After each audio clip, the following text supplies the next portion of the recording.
Going to wait another minute, let the few tricklers come in. Bathrooms are outside at the front, if you know, not outside, but at the front. And we'll try to get you out of here by 3.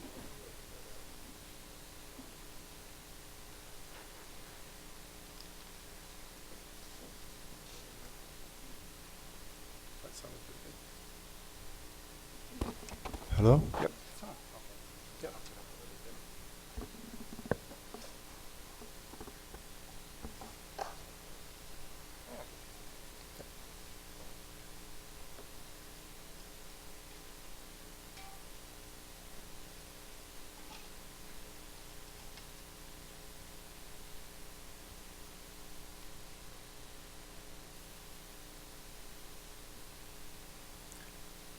Good afternoon, everyone. We're going to start with our All Candidates Forum on Fish, Wildlife, and Outdoor Issues. Thank you for coming today.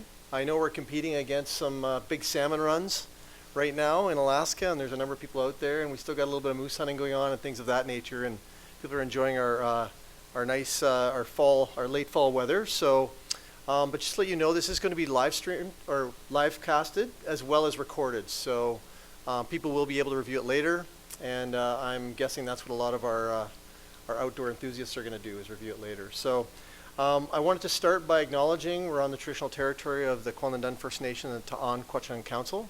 My name is Dennis Zimmerman, and I'm going to be facilitating this session and trying to keep it running as smoothly as we can, and we'll try to finish as close to 3 p.m. today as we can.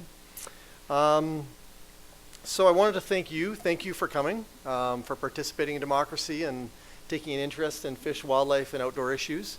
I wanted to extend my thanks to the candidates. They've been doing this for quite a while now, and they day in and day out, different issues, different debates. I really appreciate their commitment to this process, and I wanted to thank the volunteers today. This today is hosted by the Yukon Fish and Game Association, the Yukon Outfitters Association, and the Backcountry Hunters and Anglers. Excuse me, 3 organizations that deal with fish, wildlife, and outdoor issues, a variety of different ways. And I encourage you to reach out to each one of those organizations, buy a membership, participate, and I think by coming today you've acknowledged that you're interested in having your voice heard. So again, we are here today to talk about fish, wildlife, and outdoor related issues. There's a complexity within fish and wildlife in the Yukon, and it reaches beyond our borders into Alaska, into the Arctic. We're in a time of drastic change, a variety of changes. You had a whole debate on climate change. We have demographic changes. The animals are changing their behavior. There's things of that nature. So we're in a real time of drastic change. There are a diversity of viewpoints in this room, and I think that's really important to remember. There's people that participate with fish, wildlife, and the outdoors in a variety of different ways. Whether you fish, whether you hunt, whether you canoe, whether you bird watch, regardless, everyone has their own way of interacting with the wilderness and the concept of wild. So just want to keep that in mind. At the end of it, I believe there are always shared values. I think we all have respect for fish, wildlife, and the outdoors. It's a big part of our identity as Yukoners. A lot of the reason why people come here, and I always reflect on the obituaries in the paper. When you look at those, there's generally a person holding a fish or in the outdoors or camping. So it's something held very dearly. It was a time when they were the most at peace. And so, again, this is core to our identity as Yukoners. And so thank you for coming today. This process is designed to be nonpartisan, fair, and equitable. And at the end of the day, you make the discussion. And I don't need to tell you, try to keep it as respectful as possible. If something resonates with you, a nice calm applause at the end is fine. If it's something that doesn't resonate with you, please hold that within and vote by going to the ballot box. This is a place we're kind of acknowledging everyone's time here today, so let's try to be as respectful as possible. And on that note, I wanted to add that this is the first time that these 3 organizations have done anything like this. So if you have any feedback on this process, if this is useful to you, please feel free to share it with the organizations and any suggestions you have, because this will be an election issue regardless of which election into the future. So please share your feedback.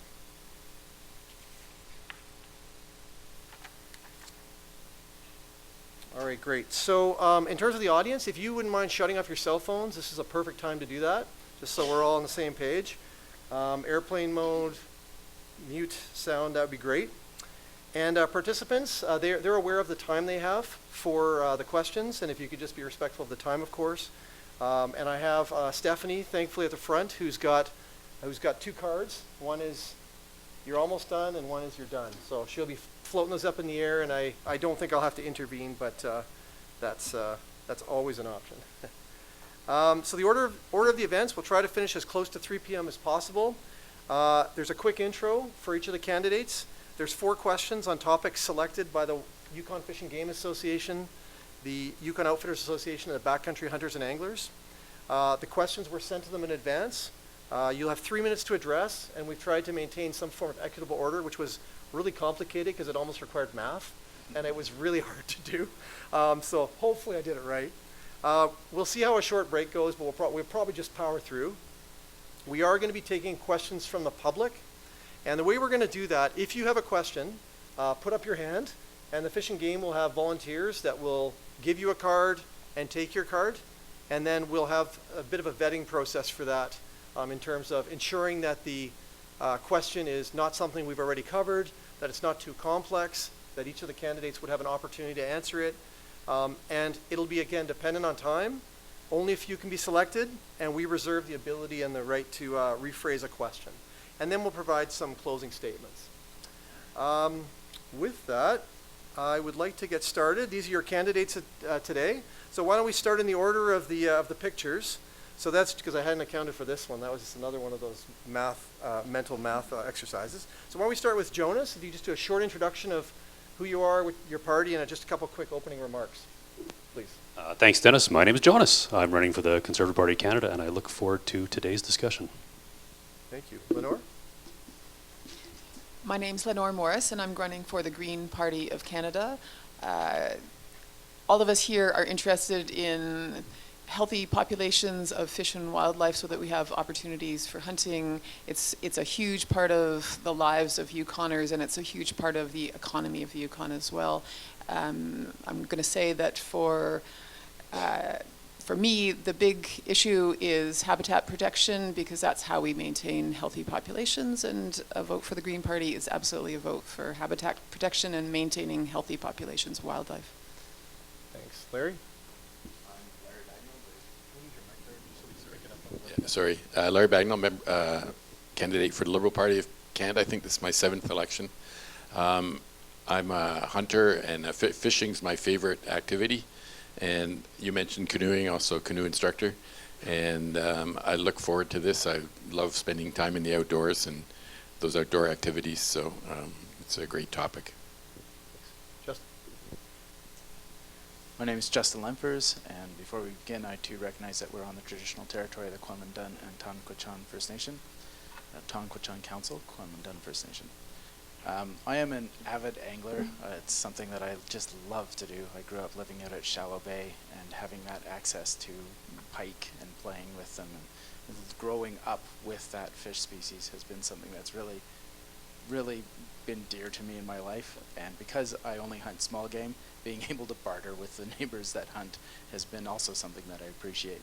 And I believe strongly in that we need to not only conserve and protect that we have, but we have to look at how we take best use of the resources that we have available to us. So that means managing in a way that promotes conservation and responsible use of fish and game, and then the tools that we use to acquire our fish and game. So if that's a licensing regime or the firearms that are required to support that. Thank you. Joseph?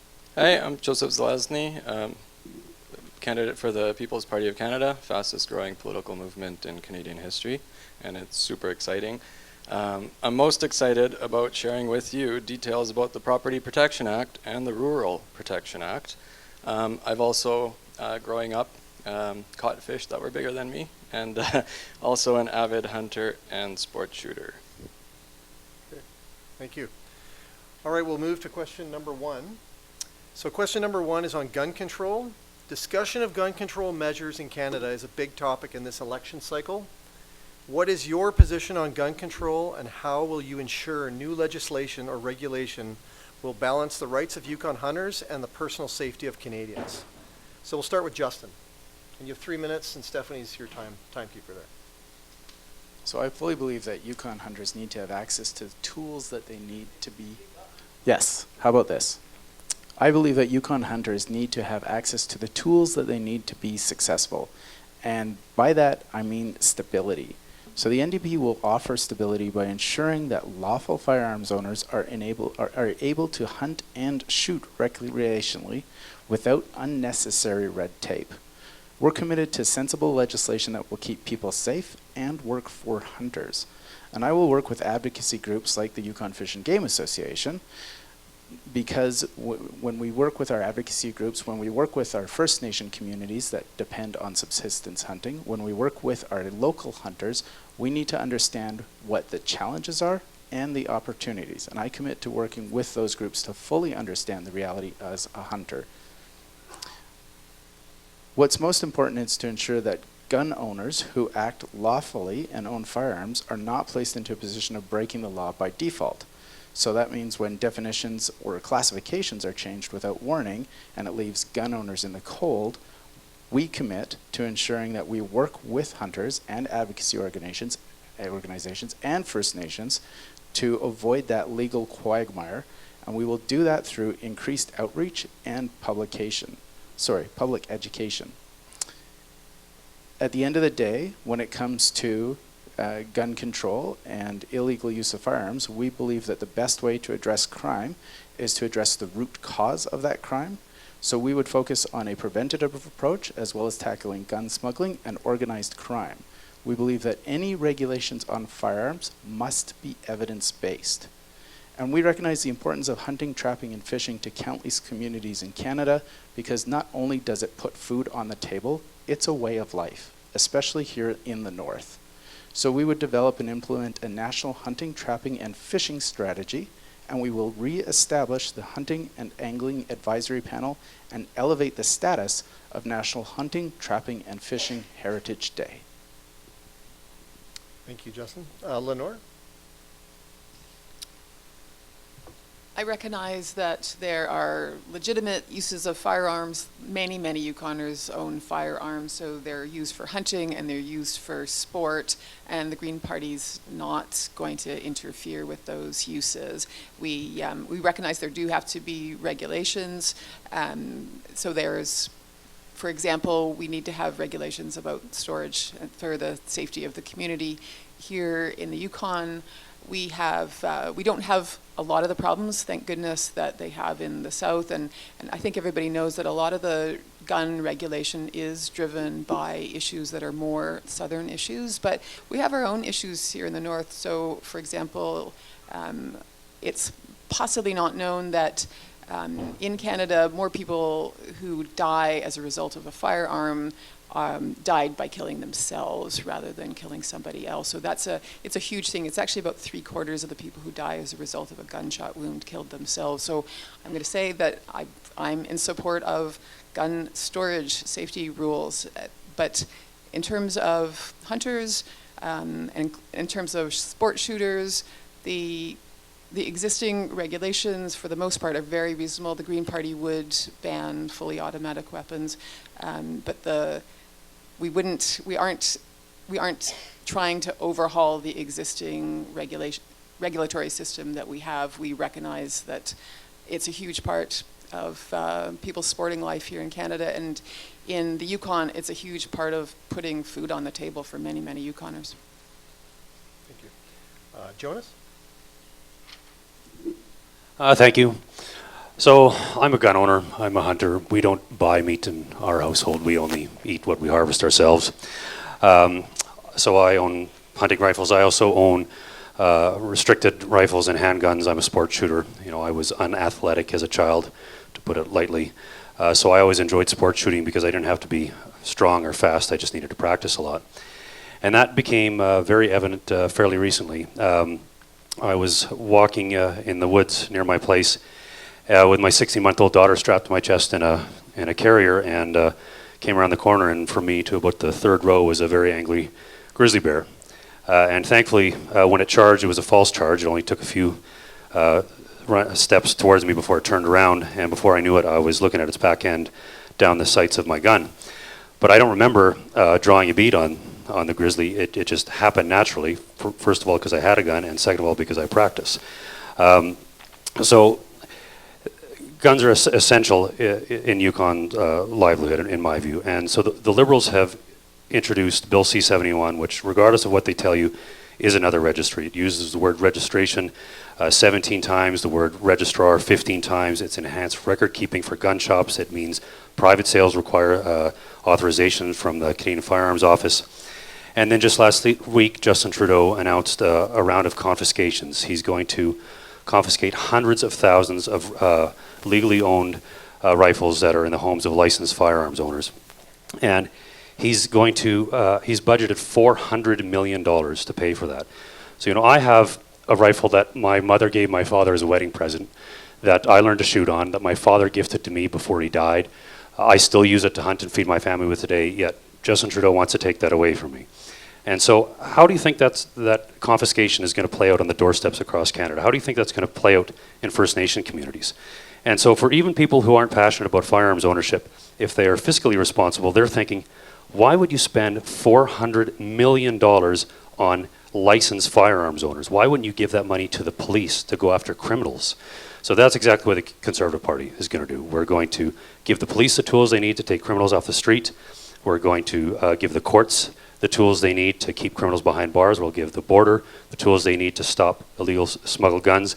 We'll give people suffering from mental health issues the tools they need to stay healthy, and we will respect lawful firearms owners. Thank you very much. Thanks, Charles. Larry?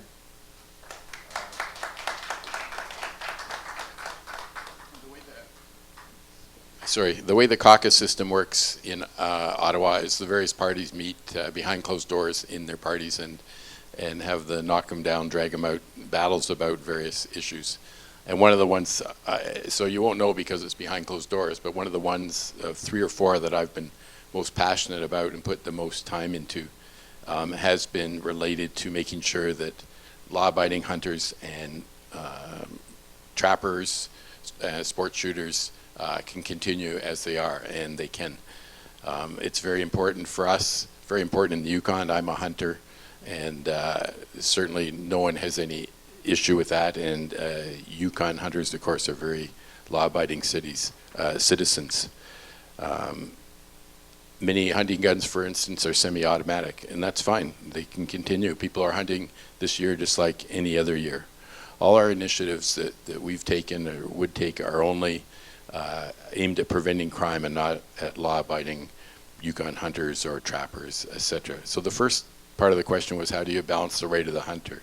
The second part was, how do we protect the public safety of Yukoners? Many Yukoners that I talked to said it was the people, not the guns, that we should emphasize. So we've put better checks on people. Many of the mass shootings by people are people that have mental health issues. Now, roughly 1 in 4 people have a mental health issue at some time in their life, and a vast, vast, vast majority are not dangerous. But there are certain ones that where the mental health issue is linked to violence, is what we've put a longer time in the check, so that can be determined. And as I said, the mass shootings in Canada and elsewhere have often been people in those conditions. However, a large number of firearms are smuggled across the border. So the ones in crime smuggled across the border from the United States, or are part of gang crime in the cities. So what we announced last year, and you may have seen, I did a press conference here about a year ago with Mr. Justice here, is that we're providing $300 million to address the biggest part of our initiatives related to gun crime is on these, is preventing the smuggling. So we've given $86 million more to the RCMP and Border Services, and $214 million to the provinces and territories to stop, help prevent gang violence, as other people said, the root causes.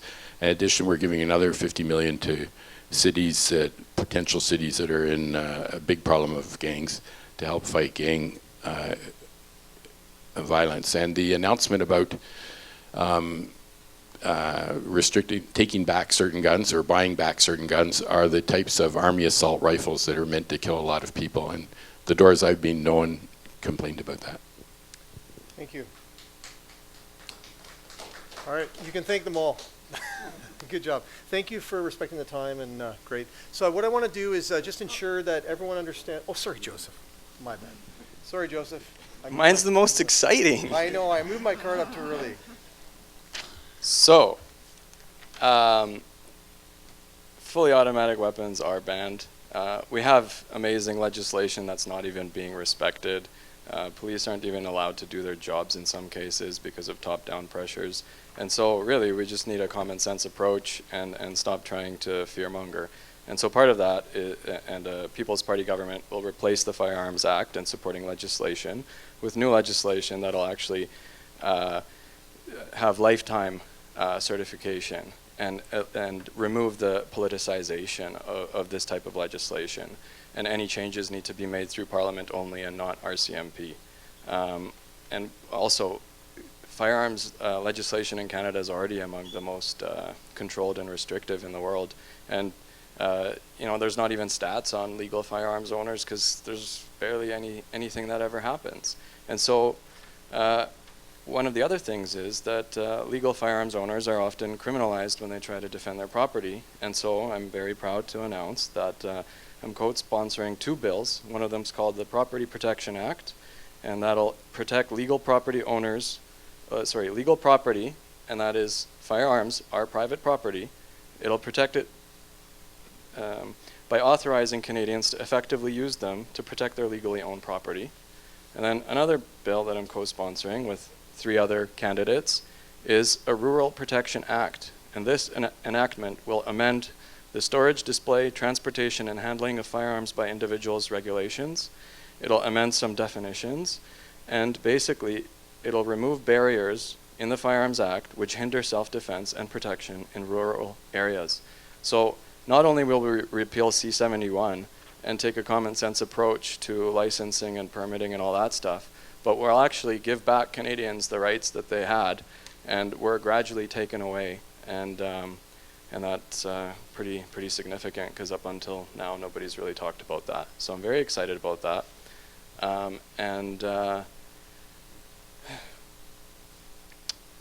Yeah, so I think that's the most important thing I wanted to say.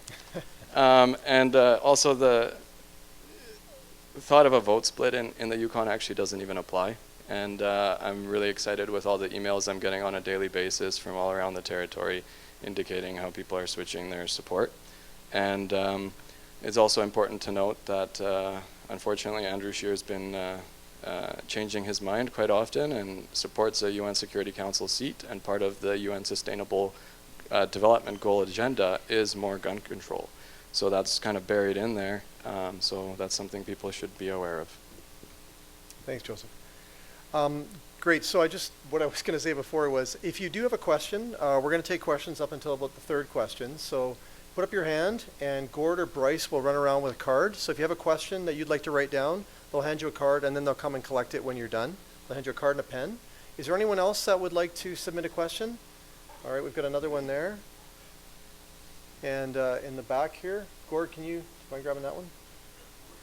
Okay, sorry. You don't have the card. Right here.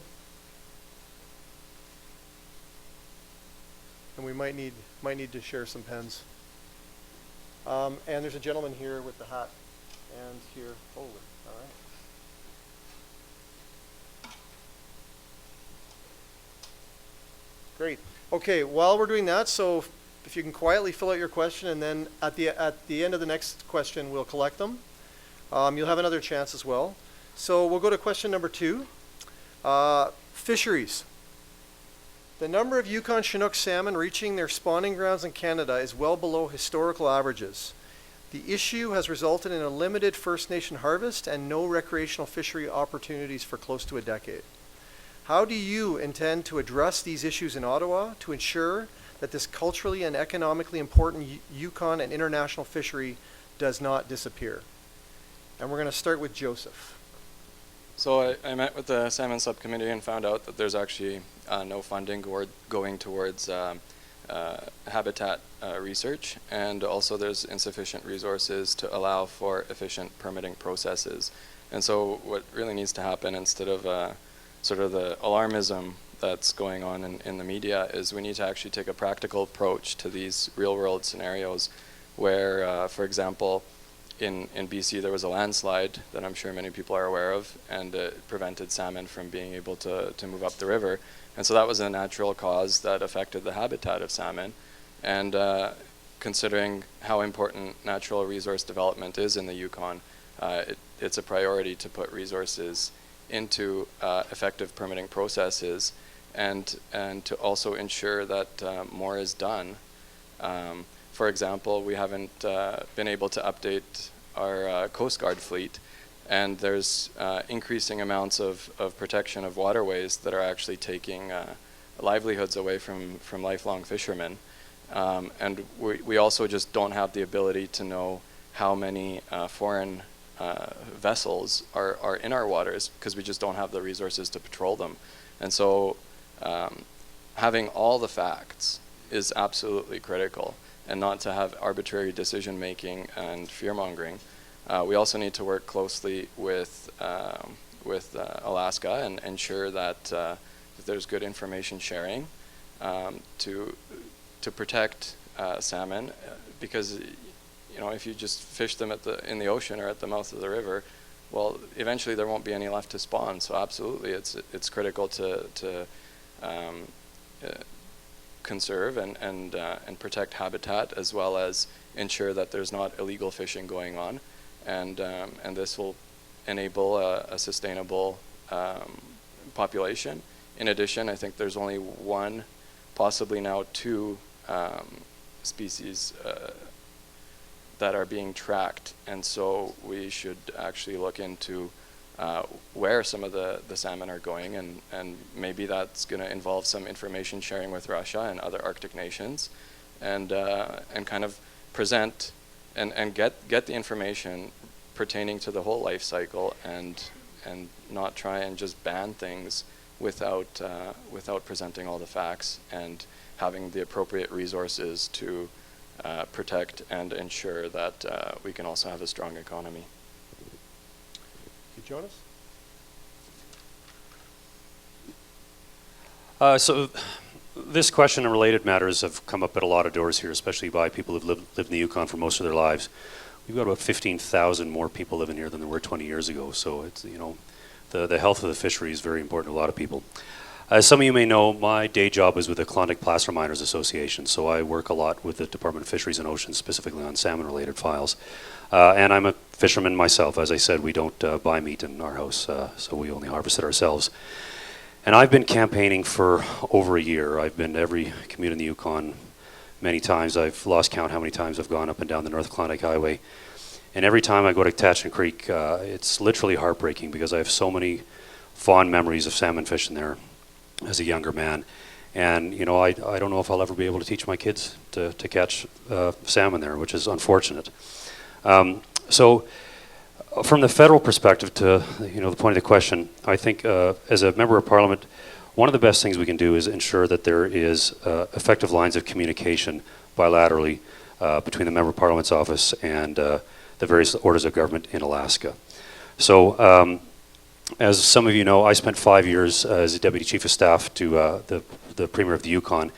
And in my time there, we used to go to Alaska fairly regularly, and we would meet with the members of Congress, the governor, the senators. And so we established a relationship and a rapport. And I think that's very, very important. It didn't matter what the issue was, salmon or other transboundary issues. We would always copy the Member of Parliament's office, or we'd copy the senator, the congressperson, whatnot. I went to Washington, D.C. one time to talk about another transboundary file, and we had already established that rapport and that relationship with a member, and so it was that much easier to have that conversation and have that connection of why this resource is so important to us. So There's another question on the docket today that is related, and I'd like to come back to the same line of thinking when we get there, so thank you for your time. Justin? I told the story a couple days ago on the stage about how I remember canoeing down the Tikini River, and at one point the water literally turned from green to red because there were so many spawning Chinook, and that was 30 years ago. And now when I go down the Tikini River, if I see one salmon, just a single salmon, I consider myself lucky. So we know that there's a serious issue with the management of our salmon stocks. And one of the things that we have to do when we talk about that within the scope of the territory at a local level, we have to work with our organizations that already exist, like Yukon Fish and Game Association or the Yukon River Salmon Committee, because those are the people that are gathering the data and doing the work to preserve these species. We also have to work with our First Nation governments because they are the ones who are voluntarily withholding their catch to help preserve the stocks.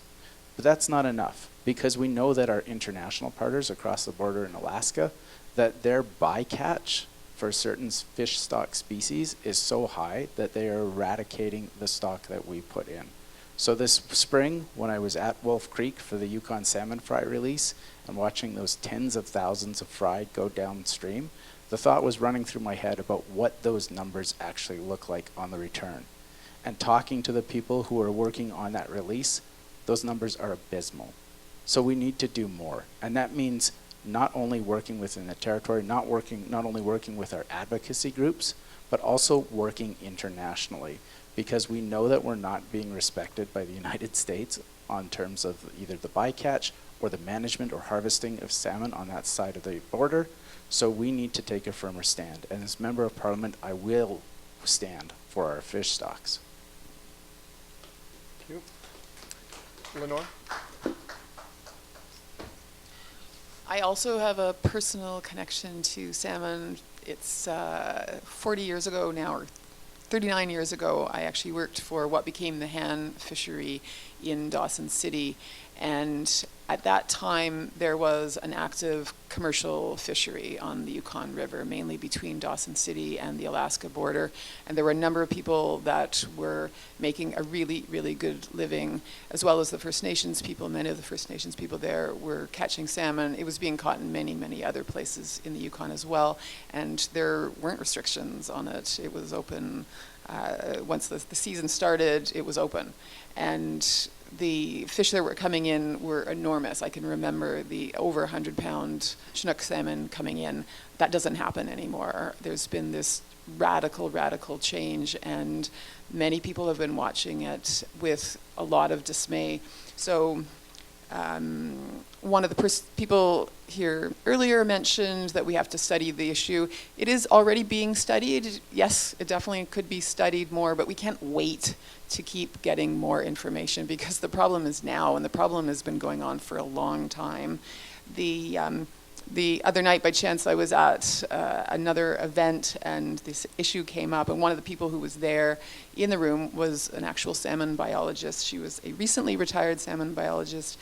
She said it was the first time she'd felt free to speak about what's going on with the salmon fishery, and so one of the things that she said is that there's no question that part of the problem is climate change, that the water is warmer, and that salmon cannot tolerate warm water. So we need to study, but we need to act quickly.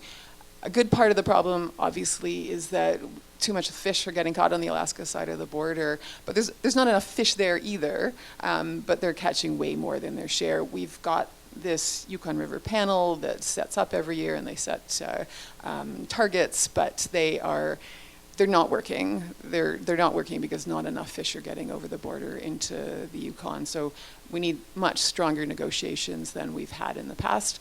I'm a lawyer, that's my day job, and that's what I do, is I negotiate, and I think that I could do this effectively. Thank you. Larry?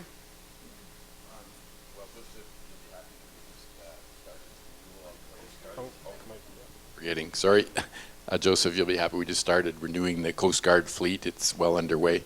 And that we have electric surveillance and satellite and radar over what's happening on the waters. It's a high priority for me. I too fished at Tatchison Creek, was wonderful. And was in a department that helped fund the hand fishery, and remember touring that plant. It's very culturally important. If fish drying by First Nations people has been going on for thousands of years, so it's important that we do everything we can for that. Yukon River's been at a low for over 11 years now, and this year at the Whitehorse part of the run has been particularly bad, not as bad in the Pelly and the Porcupine. The Yukon Salmon Committee, of course, makes recommendations to Fisheries and Oceans Canada, who also work directly with First Nations here. It's bigger, the problem is bigger than just our fish in the Yukon. Is 90% of the West Coast salmon are gone. That's all up and down the West Coast. That's a huge, really disaster. And the Fisheries and Oceans have just released a report of the research.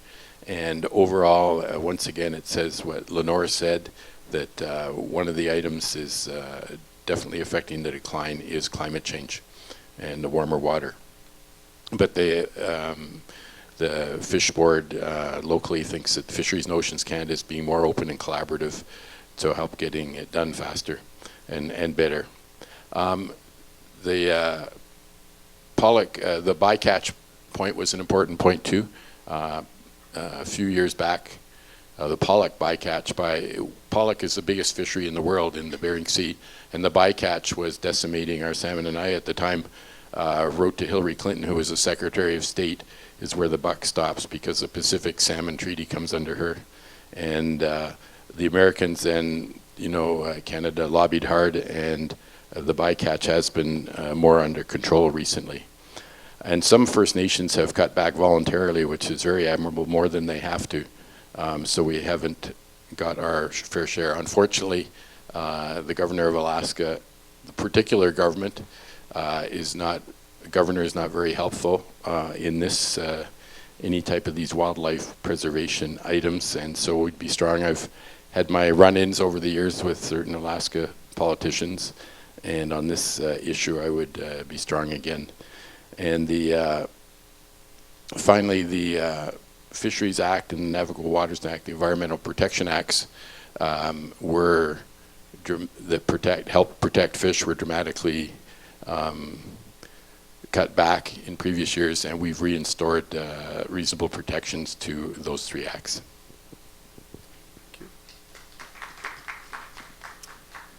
Okay, we'll move right to question 3, migratory wildlife. Many Yukoners depend on migratory caribou herds that cross international borders with Alaska for subsistence, sport hunting, viewing, and livelihood. Similar to the salmon issue, what actions will you commit to taking in Ottawa to ensure that these herds remain sustainable and that Yukoners aren't adversely impacted by actions taken on the Alaskan side of the border? And actually, before we start that, I just want to make sure if there's any more questions that want to be written on those cards that you would like to submit, put your hand up, and we'll try. If you hold on to them, if you have a pen, we'll collect them at the end of the third question, just so we don't have as much walking around. Anyone else have a question they would like to need a card for? No? We have one more in the back here. Bryce or Gordon? Yeah. And we'll collect that at the end of this question. Okay. All right. So I want to start with Larry on a question on migratory wildlife. Okay. This is hugely important. Remember, I said there at the beginning there's 3 or 4 issues I had passionate battles on, and this is particularly one. As probably most of you know, the porcupine caribou herd migrates between Canada and Alaska, and they have their calving grounds in the 1002 lands of Anwar, and they can decimate the caribou. The reason they have their calves there is there's 3 factors: bugs, predators, and special plants, and the herd's pretty well in equilibrium. And so if you make a change where they can't go to those calving grounds, they're scared away by oil and gas development, it could really threaten the existence of the herd, which is so important for people in northern Yukon, northern Alaska, and northern NWT. And as you know, I've lobbied for years. When I first got elected, Parliament wouldn't pay for MPs to go to Washington, so I even paid on my own sometimes to go down. and lobby and help out with the Yukon Embassy and the Gwich'in people to lobby for that. And at 9/11, actually, I was in a senator's office when the planes hit the World Trade Center. I've spoken on big rally on the front of the Capitol Hill in Washington with Hillary Clinton spoke at the same time, trying to protect that herd. And Hillary Clinton and John McCain came to Whitehorse on an environmental tour, and I gave a passionate speech there about saving that herd as well. We have an international treaty, which I keep making sure fighting that is enforced and keeps in play, although there's not enough teeth to control the Americans on that. The Americans recently, in the Tax and Jobs Act, snuck in or put in about oil and gas drilling in ANWR. They have to have 2 leases, which is devastating, of course. And so Canadian government did a report on to go with the environmental management review of the Bureau of Land Management, showing that it was ineffective, inefficient, needed a lot more done, and we helped with the Yukon government as well. So what I've been arguing hard is that we take some of the things we can do. It's very hard to go over the Congress or the President and the Republican Senate to change this. But I think if we take legal action in the United States, there's a lot of legal action. They're not following the steps appropriately. Try and encourage our banks not to fund development there, and tell the oil companies they don't want to ruin their world reputation by decimating this herd. There's lots of other places they could go. Thank you. Thanks. Joseph? So I think talking about decimating herd by having some resource development isn't very honorable.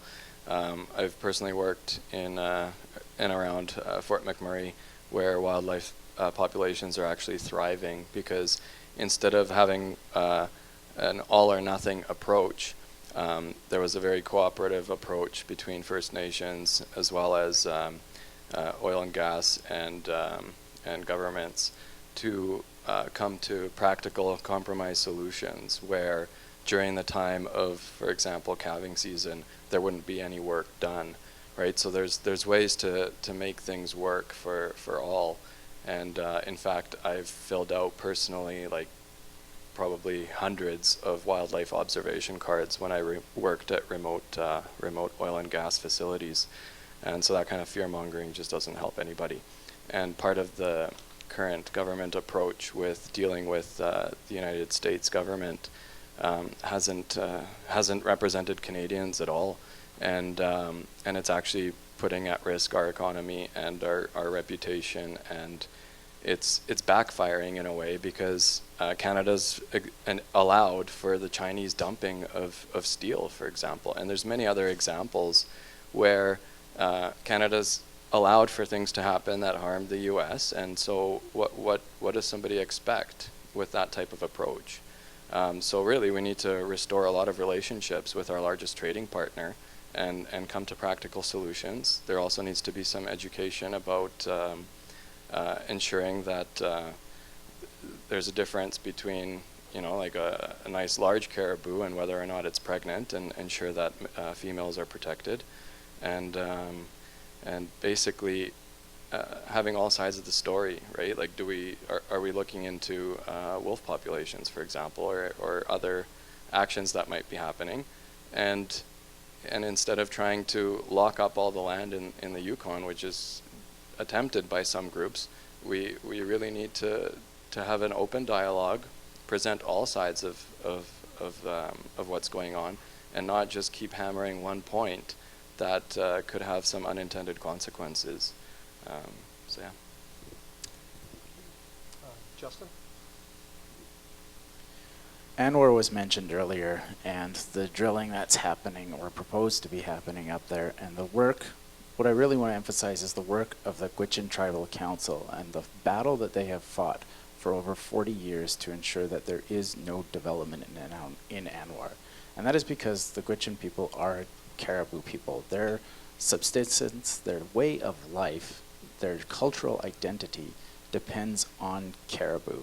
So they have worked very hard to maintain the herds, and the NDP wants to help them do more. We want to help our First Nations partners do more in conserving not only caribou herds, but other transboundary migratory species.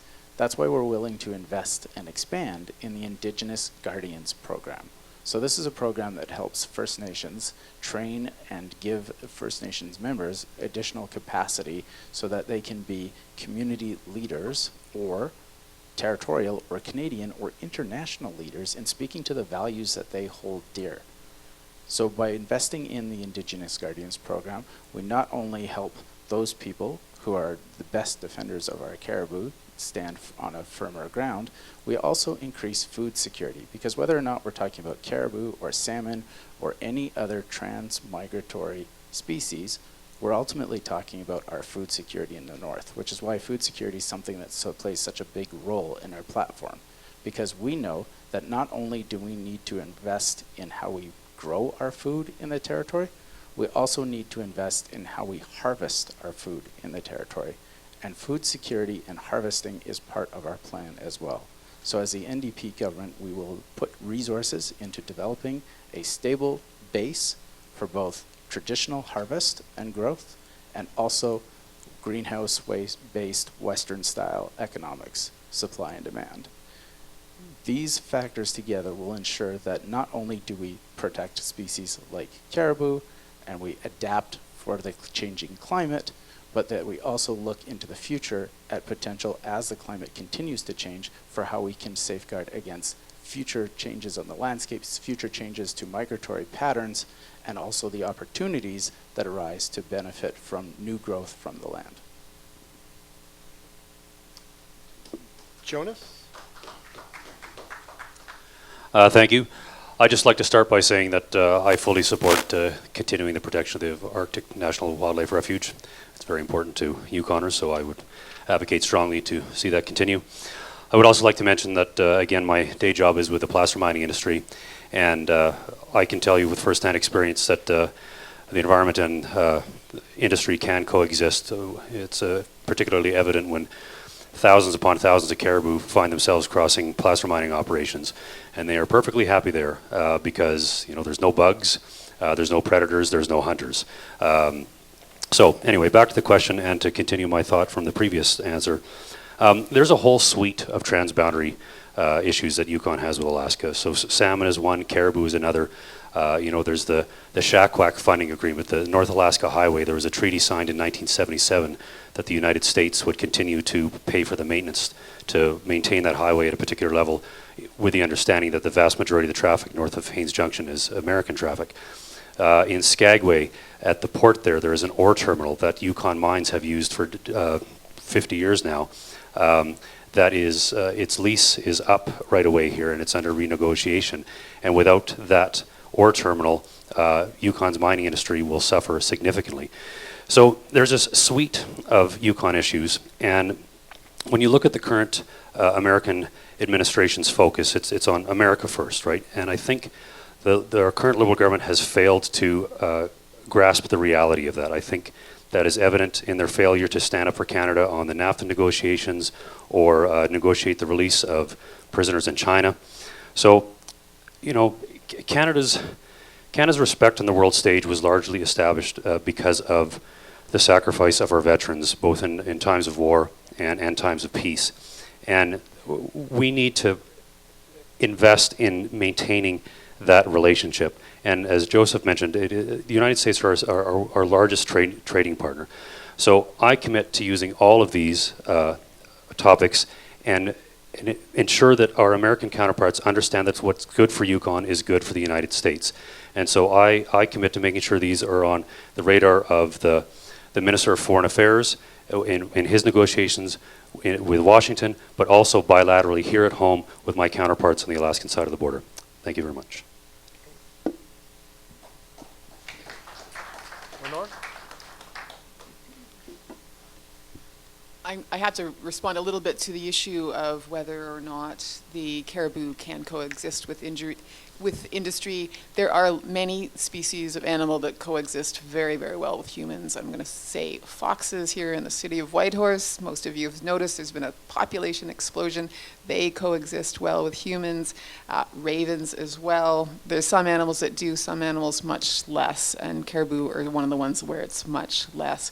Furthermore, these barren ground caribou, they already live kind of a precarious existence. That's why historically there's been huge swings in their populations, and that is partly because they have a really, really hard time just surviving any time. So if the year is slightly worse than average, there'll be huge losses in their population. So I believe that the people, including in particular the Gwich'in people who have been fighting for decades to save ANWR, are right. They're not wasting their efforts. This is not a wasted effort, because we do need to have protection in ANWR.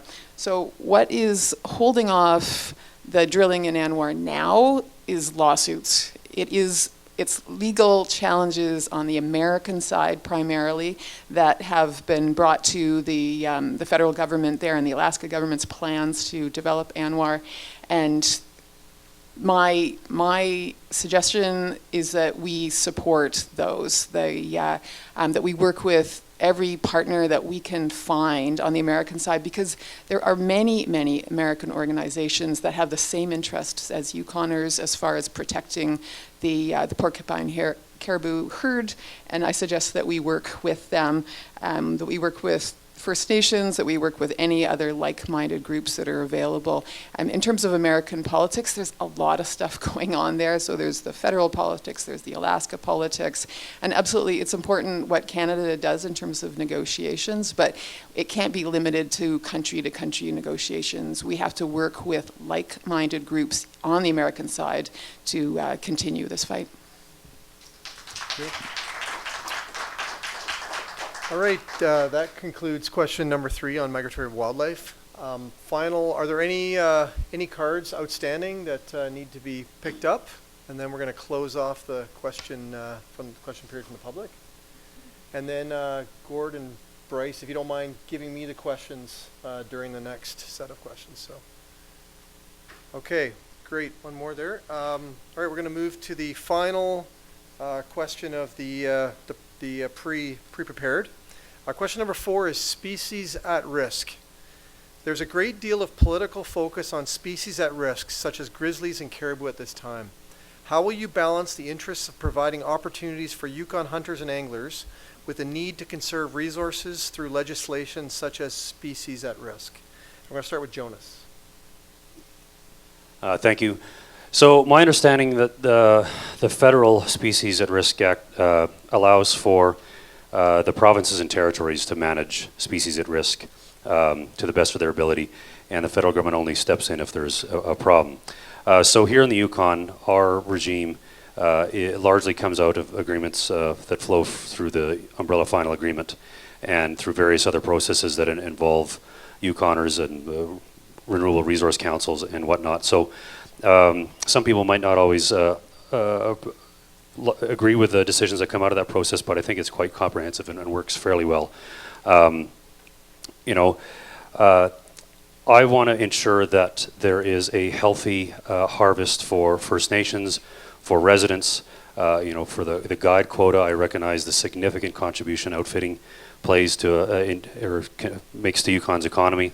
And I think it's important not to make decisions based on politics. We see what happened in the province of British Columbia when it came to the grizzly bear hunt, and I think that is the kind of opportunity that a member of Parliament should actually flex her muscle a bit and make things known a bit better. Even here at home, we saw what happened last year with our territorial government and the Finlayson caribou herd, which I would say politely is inconsistent with the agreed upon process. So I would not support that, and should something like that happen under my tenure, I would certainly be willing to step in and have a larger discussion.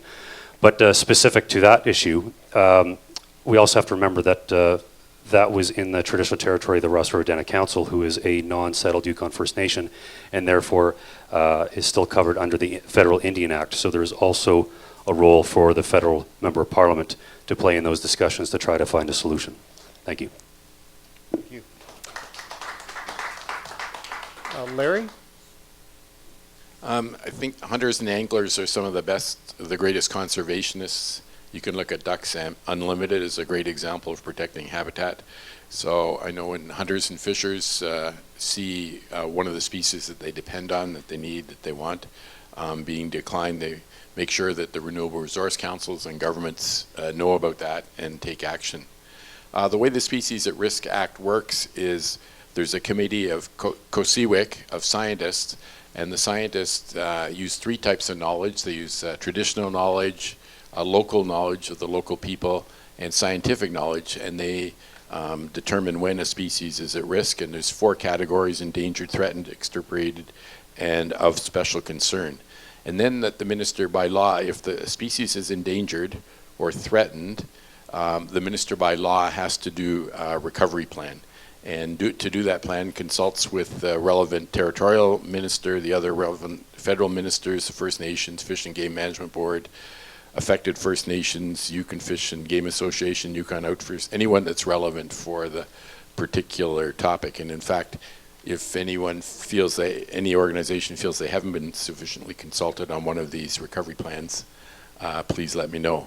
In the boreal caribou, there was several years before 2012, it was listed as threatened, so a plan had to be developed, and that has been incorporated and taken care of. The Yukon part of it, that's a national issue, and the Yukon is a very small part of it, and the Yukon took care of its part. Just recently, the federal minister was up here and protected the portion of that boreal caribou herd that you had to in the Peel area. So there's still, in the Yukon, there's 13 birds, 5 fish, 7 plants, 5 insects, 1 amphibian, and a number of mammals that are on the national list, but it depends on where they are here. And the boreal, barren ground, and mountain caribou are listed here. So the plan's well underway, and so there's still lots of, and grizzlies they're not endangered or threatened, but they're of special concern. So under special concern, you just have to do a management plan, but it's less stringent than the recovery plan. So there's still lots of hunting and fishing, hunting available for grizzlies and caribou in the Yukon, and there's also a plan to make sure that the boreal caribou, there'll be lots of them for going on into the future, so hunting will always be able to continue. Lenore? In terms of balancing, I would say that the most important thing is that we have to use the science and the evidence that we have. So we do want to protect our species. Obviously, we want to protect our species at risk. So there's two components associated with that. The one component is the harvesting rules, and I know that those rules are fought over every year. We've got renewable resource councils and other organizations like the Fish and Wildlife that are consulted with respect to that. There's lots of all these individual hunters and anglers who are out there harvesting are able to provide evidence. That evidence needs to be gathered, and it needs to be compiled, and it needs to be respected. The science needs to be respected. The other part, though, is habitat protection. So that's a really important part of keeping our species healthy, is to keep their habitat intact and protected as well. Here in the Yukon, we have a whole bunch of species. Larry's just listed off some of them, but for all of them, the particular condition that they're in is really geographically specific, and so we need to have that evidence about what it's like. There's many animals that are on the list that really aren't threatened here in the Yukon, but they are threatened in other parts of Canada, so they get onto the list, but there are populations of them there. We just need to keep in mind what the local conditions on the ground are.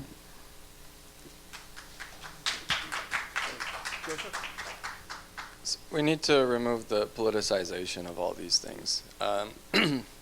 Over many decades, governments tried to control more and more of what people do and micromanage nature more and more, and that just doesn't make any sense. I mean, this facility is a good example of how animals and plants change over time, and you know, some of that is natural life cycles. Even our teeth, right? Like a lot of people need braces now because they're not eating the same as they used to 50 or 100 years ago. And so we need a common sense approach to what's a natural change, what's a cyclical change, and not to use this type of legislation as a means to prevent responsible resource development or to try and limit access to certain areas. You know, even with some of the bridges or the floatplane dock, like all of these things are actually being done as part of the UN Sustainable Development Goals, and it has no place here. There's been good points about some statistics made, but again, these things change over time, and there's things that aren't being discussed, like a shifting North Pole. Well, that's going to affect migratory animals. The jet streams are changing, so that's going to affect climate in different areas, absolutely. But at the same time, the politicization and the foreign-funded lobby groups that are trying to lock up our resources, it's just gone too far. And there's a lot of examples where different areas have been cherry-picked to all of a sudden find something that's at risk to prevent a project from going through, even though there's been mitigation plans. So we really, really need a common sense approach where all the factors are considered and not to make arbitrary decisions just because for whatever reason somebody throws a lot of money at a particular campaign and tries to sway people based on their emotions.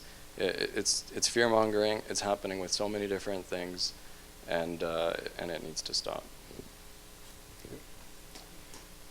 Justin? In order to truly be able to manage species at risk, we do need that strong evidence-based baseline. And in order to do that, we need to work with our conservationists, to work with our hunters and anglers who are responsibly harvesting and feeding back information. So when they report on what they're catching or what they're shooting, when they voluntarily submit organs or provide carcasses of animals, that provides an evidence-based baseline that helps us better get an idea of the population in the field, but also the general health of the population. And I would also want to point out that it expands beyond that. We've got our hunters, our anglers, we've got our First Nations communities that are all harvesters. We also have, interestingly enough, the role that industry plays in the Yukon. So there's been a lot of talk about day jobs today, and my day job is a regulator to the mining industry. And a lot of mining projects, a lot of development projects in the Yukon are required to do species reporting. So what that means when it comes to species at risk is that those species that are reported on those sites form baseline data. And the more that there are required environmental monitors on different industry projects, the better baseline that we have built. So when we're talking about science and evidence-based, that makes sure that we've got a baseline that doesn't include just hunters and anglers, doesn't just include First Nations communities, but expands out into industry as well. And that means that we have a much better idea of where the attention needs to be on species at risk. So the NDP government would work with, again, not just the Indigenous Guardians program, but would work with industry and would work with hunters and anglers to really understand where the attention needs to be and what species currently need protecting. Thank you. Thanks. So that concludes the first four questions that were pre-prepared. And what we're going to do is move to the public questions. So what I'd like to do is I'd actually like to power through the break, if that's okay. Is that okay with everyone? Great. We're going to finish at 3, so that's going to be key. So I just want to reiterate the process for these public questions. And again, this is the first time that the Fish and Game and the Backcountry Hunters and Anglers, as well as the YOA, or Yukon Outfitters Association, have done this. So we have time for 4 questions. So there's 4 questions on this list. We've removed anything that was sort of already covered in terms of a general topic area. And the question had to be sort of clear, a clear question providing for a clear answer. So with that, we have 4 questions here. And what I'm going to do is I'm just going to, in terms of the order, don't worry, the 5th question will be in the proper sequential order. But in terms of the order, I'm going to take the first 4. I'm trying not to make this too complicated, but this part, fair and equitable, is so important. I'm just going to mix these up, and then we're going to turn them over, and we're going to go with that order. So we're going to give you 1 minute each. So you're prepared for that, Stephanie. And we're going to start with Joseph on this question. So it's kind of popcorn style. I'm going to read it. You're each going to have a chance for 1 minute. So the question from the audience, from the public, is please give your views on fish farms across Canada. That's quite the loaded question. There's a lot of push from both sides of the campaign. I think overall, things aren't being discussed about how that could be affecting wild populations. And it sort of ties in with, for example, raw sewage being discharged and how does that affect salmon populations. And so I'm not an expert by no means, but I know that when meddling happens in this way, it creates a risk. And so I definitely consider both sides of the argument, and definitely opposed to, for example, genetically modified fish that have started to be farmed in Canada for export only. So I think that gives you an indication of where I stand. And we shouldn't be locking up water resources to prevent wild fishing. So we need to see the evidence. And Thank you. Jonas? I fully support fish farming here in the Yukon, landlocked, to be clear. I think it's a great economic driver in a relatively small, not very diverse economy. I think it gives us options for fresh food. The more produce that we can develop here, that we don't have to transport up the highway, that it reduces greenhouse gas emissions, so fully supported that. When it comes to offshore fish farming, similar to Joseph, I think that the jury is still out. I support the economics, I support the food security components of it, but I'm also aware of the potential significantly detrimental effects to natural populations, I should say, excuse me. So that said, there's been a lot of talk today about science, so you know, I'm not going to support ban it tomorrow. I don't like the word ban. I think that I believe how do we get to yes, how can we do a better job? So more study, more science, find ways to encourage. Thank you. Thank you. Justin? Fish farms, whether they're landlocked or water-based or ocean-based, have become important economic drivers. What really needs to be considered with any fish farm, regardless of where it is how adequate the containment is and what the separation is between the environment and the farm. Because when those farms have outbreaks or when there are diseases within them that can escape to the wild and contaminate the wild populations, then it's not only the farm population that suffers, it's all populations that suffer. So I believe that there is a role for fish farms, but what needs to be in place is that level of separation. And it has to be done either through legislation or regulatory mechanism. And when it's not met, there needs to be clear penalties for companies that are not meeting their obligation to ensure that stocks are kept safe and separate. Thank you. Dennis, can you just clarify, was that question specifically about marine, or is it both? It wasn't specified. It was about fish farms Okay. across Canada. Okay, then I will say that I have a distinctly different view about freshwater fish farms. So, for example, right here in Whitehorse, we have Icy Waters, which produces Arctic char. I was speaking to the manager of that business recently. They produce 4,000 to 5,000 pounds of fish every single week, and that's a really important source of food, and it's most of the indications are that it's very well contained. It employs 16 people, and it's doing a good job. The marine aquaculture is in a different category. I am of the view that it needs to probably be scaled back and perhaps eliminated. I did live in BC, and I'm aware that it's causing a lot of problems there on that coast, and that it's affecting the wild salmon populations. There's been a considerable amount of escapement, and there's a lot of pollution associated with it. Larry? Yeah, I agree with the fish farming in the Yukon is great. We helped fund the char farm here. It was one of only 4 in the world at the time. I think that's great. I have to give great credit to a member of Parliament, Finn Donnelly, who worked a lot on this about the ocean salmon. And I supported him and agreed with him that the salmon on the oceans should be moved into tanks on land. Some have and some haven't. And that gives the separation so that they won't be causing diseases and all their waste into the ocean and escapement, and so that the 5 great wild species on the west coast and the 1 species on the east coast are protected. Okay. Thank you for that. We're going to move to the second question for the public, and I have another card in a different order.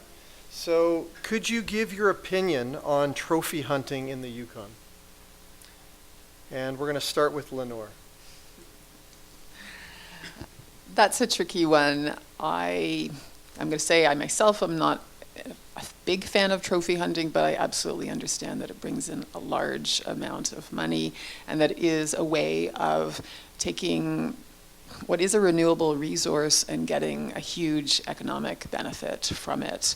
There's a lot of people whose jobs are tied to that industry within the outfitting business, and I would say that here in the Yukon we are making a really good economic use of our wildlife resources in terms of our guiding industry and outfitting, and so I wouldn't stop it. I definitely would not stop it. Larry?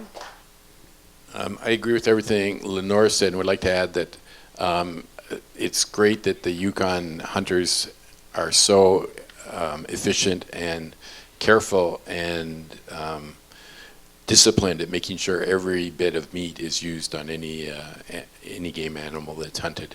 And when you're doing that, the trophy's available, is available, but the important thing is that the species are protected and no one is out there wasting food, that it's all used for a good purpose, and that people can have as Lenore said, a great economic benefit from the trophy hunting.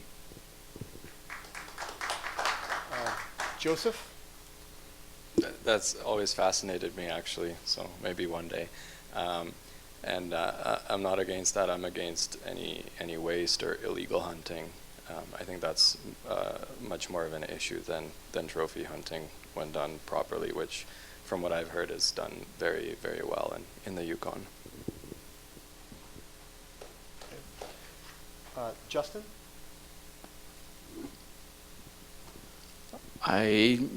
I'm not personally a fan of trophy hunting. I will say that outright. However, I respect that there is an industry based around it, and I respect that the work that industry does in ensuring that the animals are taken care of, that they are harvested appropriately, that there is no waste.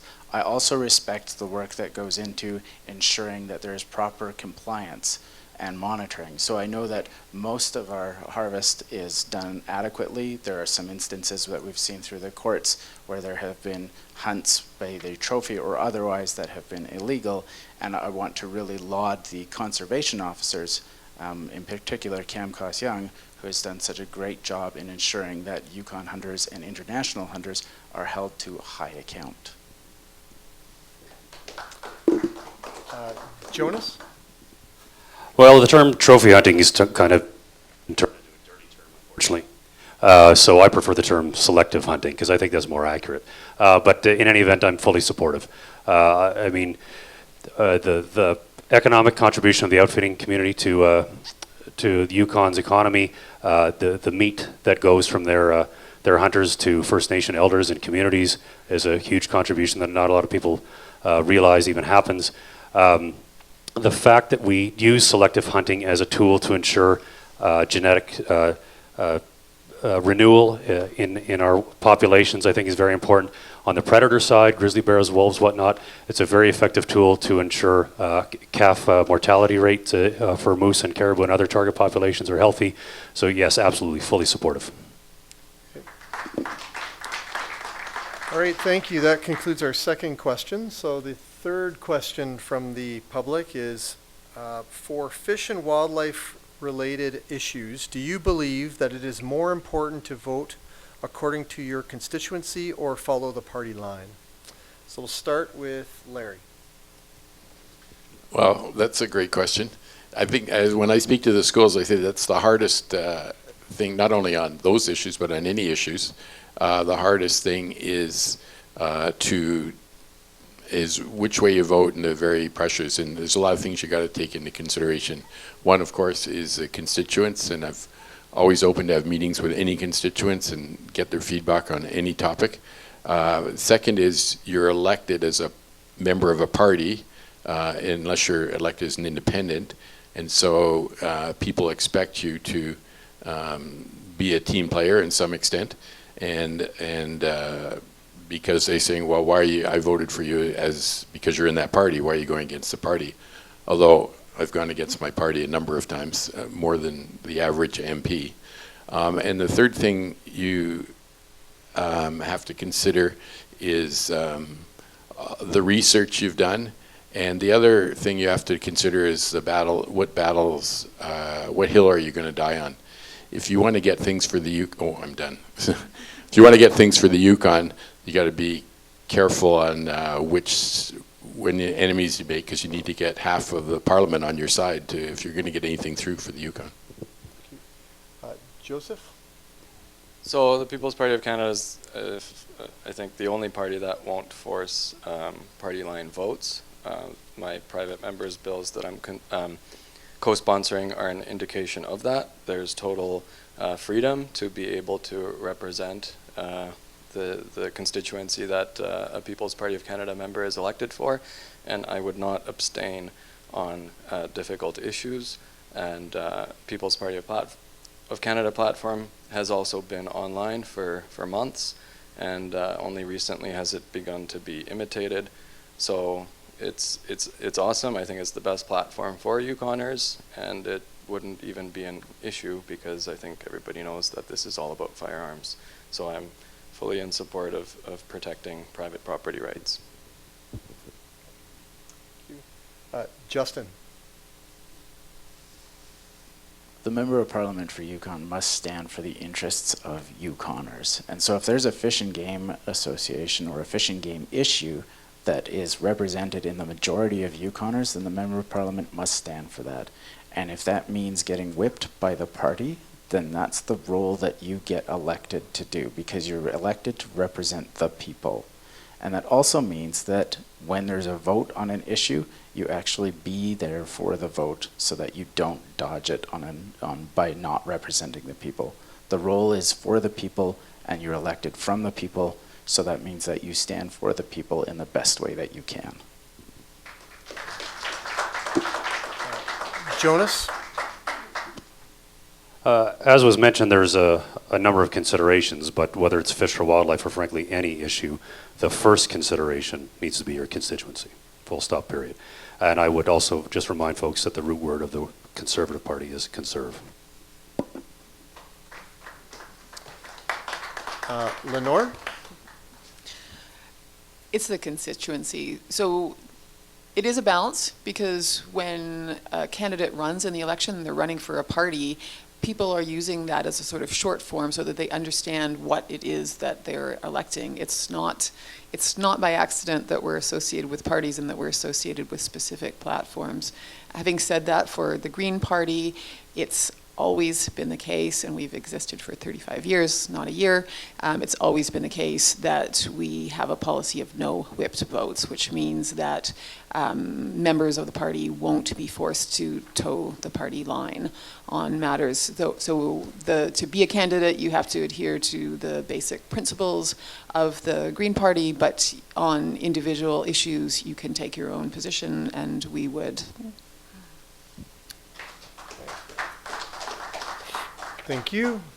Okay, the fourth question. What are you going to do about endangered species in the Yukon? And we will start with Jonas. I think the only thing a member of parliament can do is work with its partners in the First Nation governments, the territorial government, and their partners in Ottawa on both sides of the House, as well as our international partners in Alaska. Thank you. Larry. I think I outlined in very great detail the very complicated steps there are now to protect endangered species. The good thing being that the important consultations with all local people, hunters, fishers, First Nations, to do that, and to follow what's in the final agreements. There's certain things in final agreements. There's the Renewable Resource Councils, once again made up by locals, and so I think by following those and providing money for things like habitat restoration, whether it's in salmon streams or greening. We're putting $2.2 billion into cleaning up old mine sites so they're not detrimental to fish or wildlife.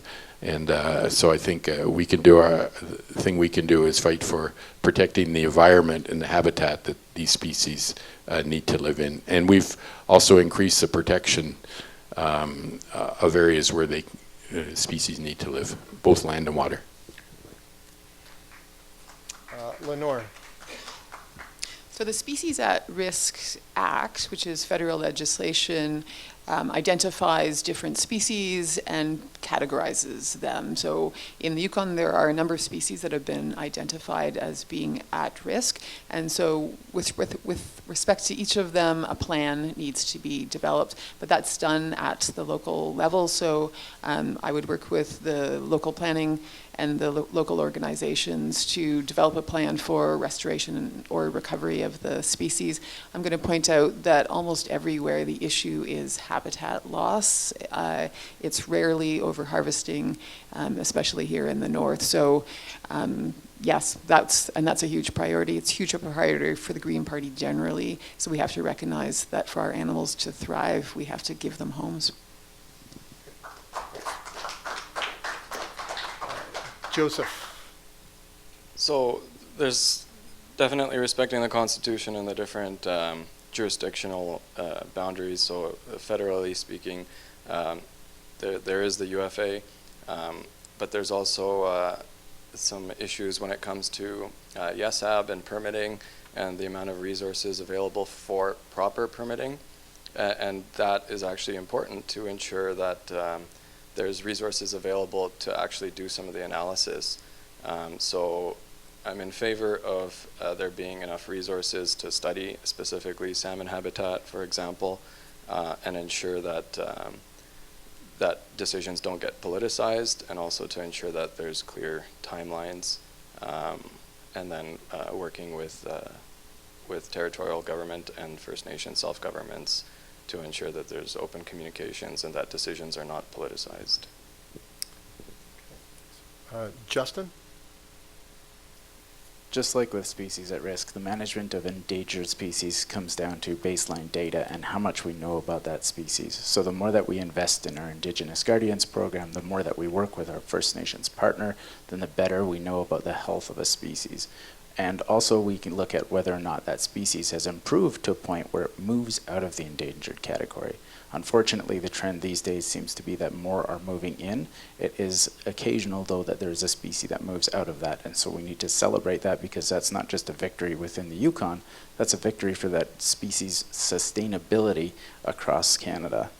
The way that the NDP would do that, again, is investing not only in the Indigenous Gardens program, but also working with people, working with communities to ensure that they have the tools to identify what species need protection and increase public education on how we manage our wildlife species. Thank you. Okay, that concludes our 4 public questions. Thank you. My understanding was we had one question asked multiple times, or it was sort of covered, so we've covered a lot of it. So we are now, due to your great writing, thank you for that, as well as your efficiency, and I thank you for respecting the time. We are now in the final stage with respect to our closing statements, or why should they vote for you. So what we're going to do is you've got 3 minutes, and if you need a little extra time, let's kind of say 4 minutes. If you need it, take it. But we're going to do the final round, and again, it's what are your closing remarks and why should they vote for you? And we're going to start, as with the other order, we're going to start with Lenore. So I'll just talk a little bit about why I think I'm qualified to be a member of Parliament. I'm a lawyer, as I mentioned, and I would say that since members of Parliament make laws, then who better than a lawyer, someone who's studied this area and worked in this area, to be making laws as well. I've lived in the Yukon for a long time. I've been in Whitehorse for coming up to 20 years, but in the Yukon off and on for the last 40 years. And I think I understand the issues. I know lots of people. I've heard from lots of people, both on this campaign, but throughout my career meeting people. In addition to my law degree, I have 2 other degrees, so I have lots of education. And I want to mention, this came up a while ago, it was kind of a comment that I had come from some kind of silver spoon background. I actually, my father died when I was 5 years old, leaving my mother with 3 children. I'm the youngest of those. I was 5 when my mother was widowed. We grew up with like no extra money at all. But my mother, who was a teacher, was very, very keen on education. So her 3 daughters between us have 8 university degrees. So we have, I think we've done her proud as far as that goes. I've done well for myself in my career, but I worked every inch of the way to get here. One of my other degrees is a business degree, so I do understand business matters. I do understand economics, and I would take them into consideration in my role as member of Parliament. I'm a member of the Green Party, and that's not by accident. That's the party that represents best my personal values. So it's a huge priority to me that we preserve our environment. And right now we're at kind of a crisis point. It doesn't seem like it necessarily here in the Yukon, but globally we are at a crisis point, and we need to start giving the environment much more serious attention than we have been. In terms of just fish and wildlife, like that one part of the environment, we're a little bit, I don't want to say spoiled exactly, but we're sheltered here in the Yukon. In much of Canada, over my lifetime, there's been just devastating drops in the populations of wildlife species. And almost all of that, again, it's not due to harvesting, it's due to habitat loss. So here in the Yukon, that hasn't happened yet.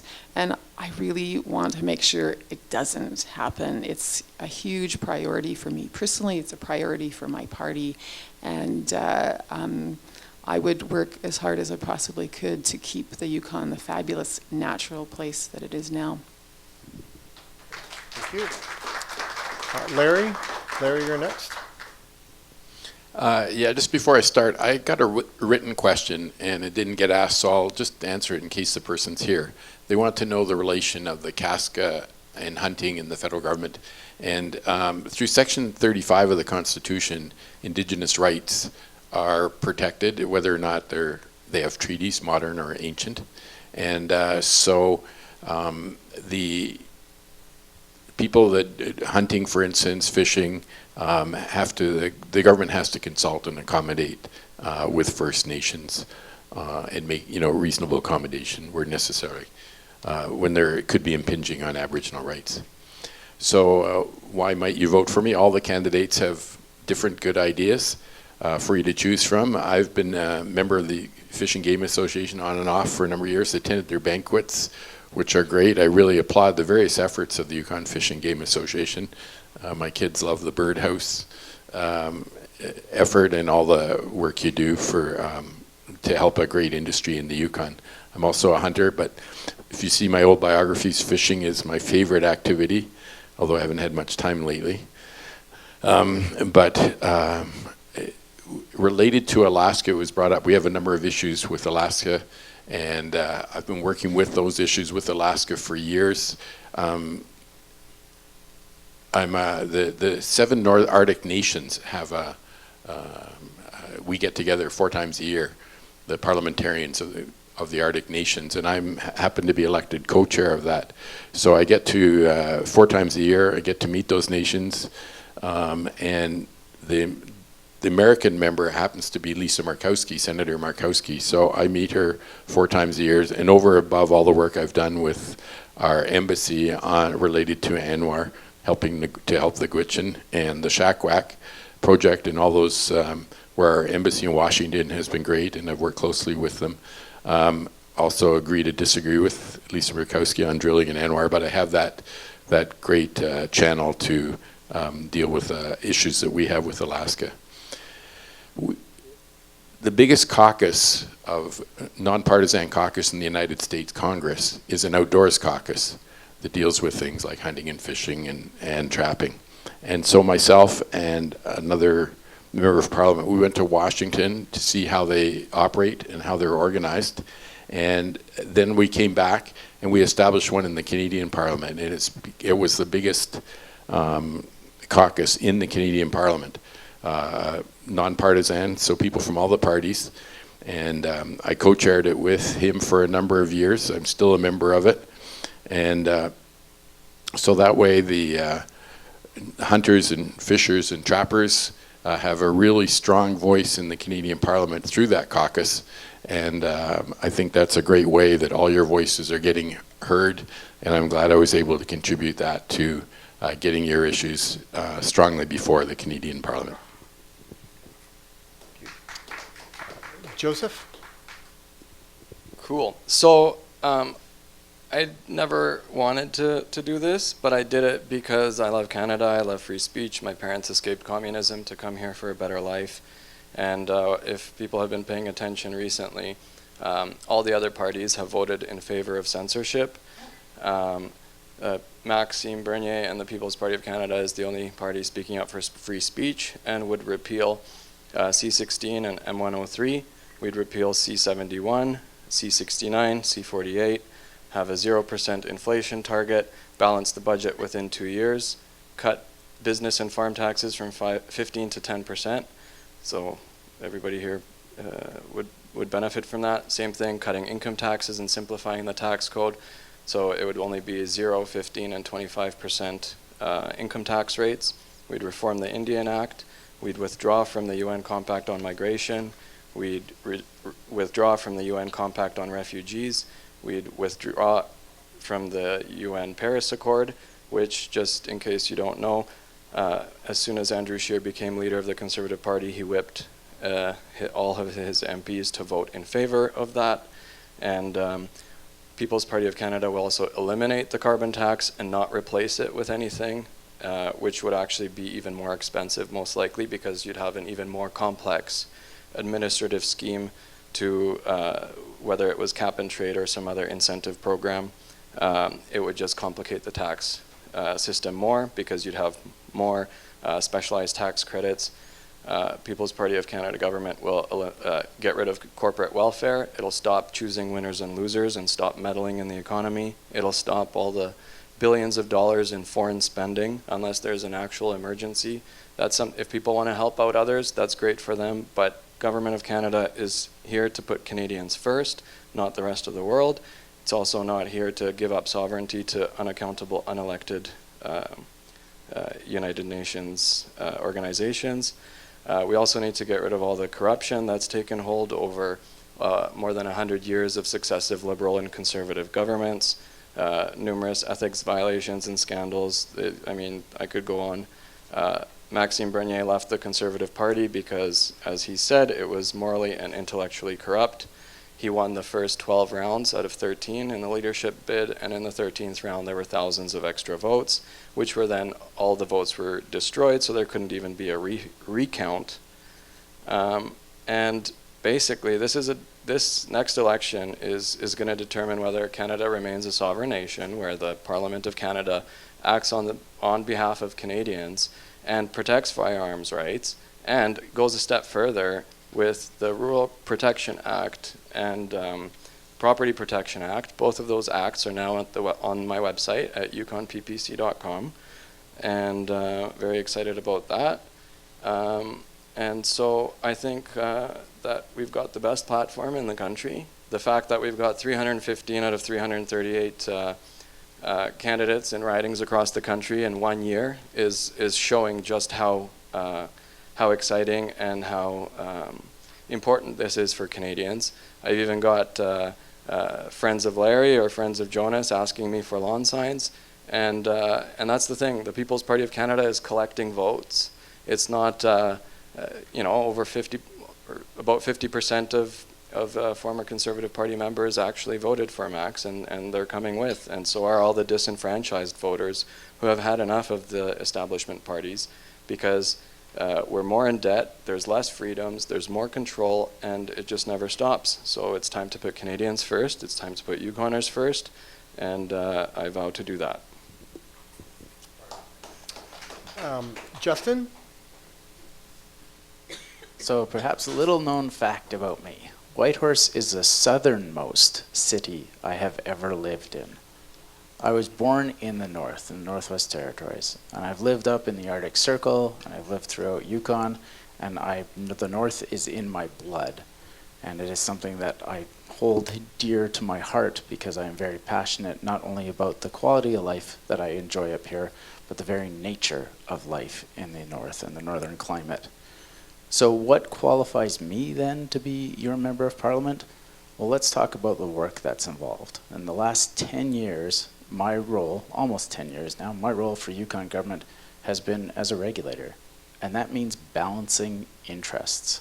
So as a Yukon government worker, I have to balance the interests of First Nations, of industry, of renewable resource councils, of conservation societies, of individuals, of organizations like the Yukon Fish and Game Association, Yukon Outfitters Association, so many different interests in projects.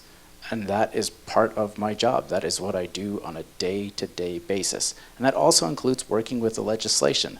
If it's the Waters Act, if it's the Species at Risk Act, if it's YESA, if it's territorial legislation, if it's federal legislation, it also means working with the First Nation governments, all 14 First Nations in the Yukon, and also our transboundary partners as well. So not only do I work within the territory, I work transboundary as well. So I have the ability to work not only within the scope of the role that is given within Yukon government, but to reach out, to reach into other organizations, to work across tables with people and to help find balance. And that balance, that work has all led me to the NDP, because I believe that we simply have the best plan. Our plan has a role for the North. It includes things like food security, not just building greenhouses, but increasing harvesting and gathering activities and making those actually more valuable in society, investing them. It includes northern sovereignty by expanding the Indigenous Guardians program. It includes making sure that our search and rescue capabilities are sufficient, not only to meet the needs of the North, but also to the ability to increase our response times.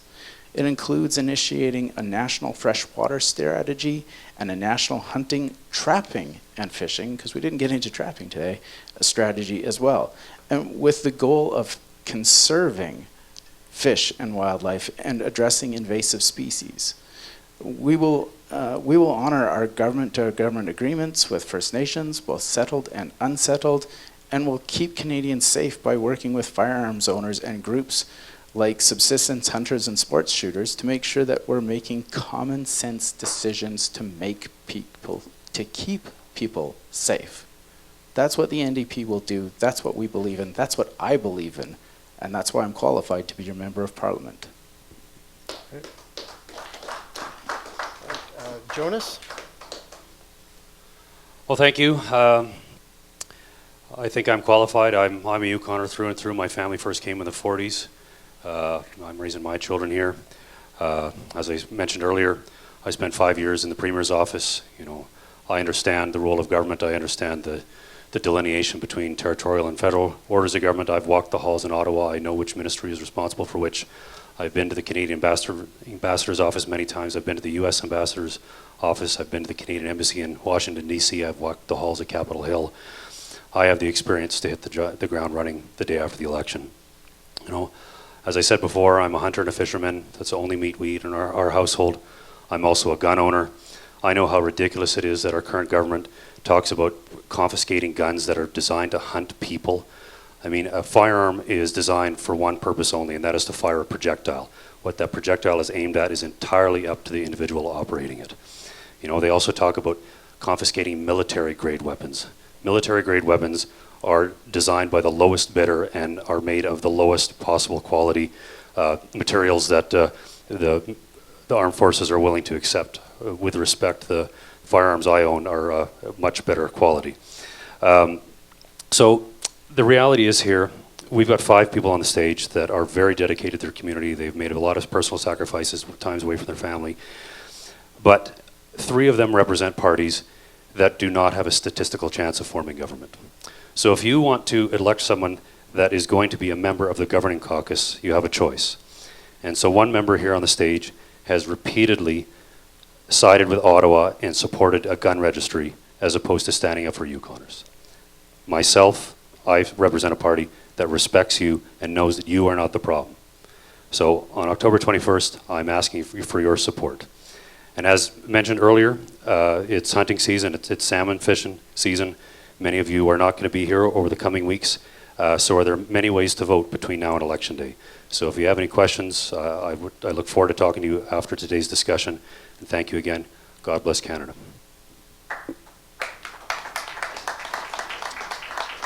Thank you. There's one more task I'm going to ask just before we go, but I want to make sure I get my thanks out there. So this was again hosted by the Yukon Fish and Game Association, the Yukon Outfitters Association, and the Backcountry Hunters and Anglers. And I just want to thank the volunteers today. Alin did an incredible job in organizing this. Gordon, Bryce, as well as Stephanie for being our timekeeper, and anyone else I might have missed, I apologize. Thank you for the great sound from Mark at Solid Sound. And I wanted to thank you. Thank you for being incredibly respectful, for coming out here today on a Saturday when there's lots of other outdoorsy things you could be doing. I want to thank the candidates for putting their time in and for supporting fish, wildlife, and outdoor issues. And we've been very serious here. And I was thinking about what would Gurdeep do? No and I'm not going to do Bhangra. No There's no Bhangra, but what is fitting? So we can all shake it out right now and just kind of get ready. So a lot of our panel have said they have all said that they participate in the wilderness, and whether it's hunting or wildlife viewing or photo safaris or whatever, canoeing, and I'm sure they always come across a moose. So what's a good way to draw a moose out for a so one of the questions that didn't make the cut was, how well can you call a moose? And we're not gonna go one by one. Why don't we all collectively together call a moose?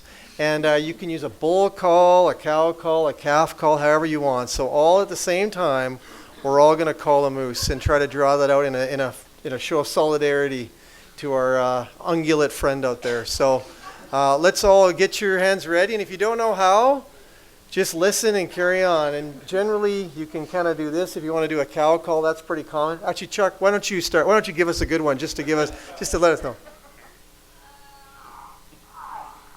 Oh, that's more refined than I was ready. Okay, so something like that. Let's all try it together. So the count of 3. 1, 2, 3.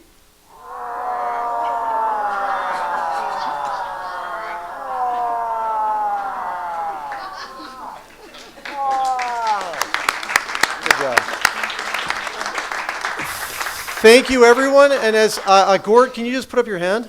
Gord Zeeland here in the front. He's looking for feedback. This is the first time they've done it. So if you want to give him some feedback on the way this went, if you have any suggestions, that would be great. And because I'm sure they'll like to do it again. So thanks again to Larry, Joseph, Lenore, Jonas, and Justin. Lots of J's. Thank you so much for that. And we'll wrap it at that.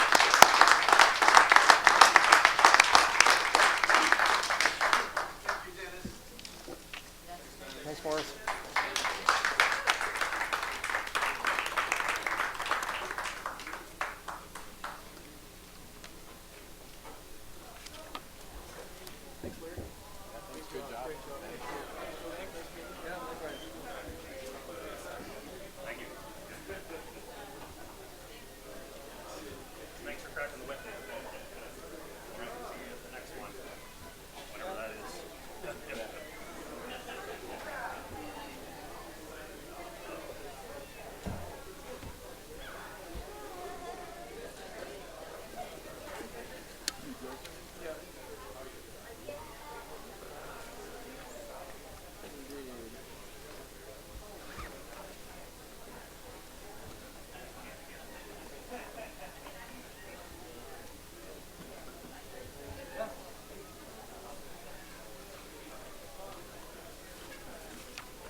Thanks, Mark. Other than that one little tweak to the, that was me.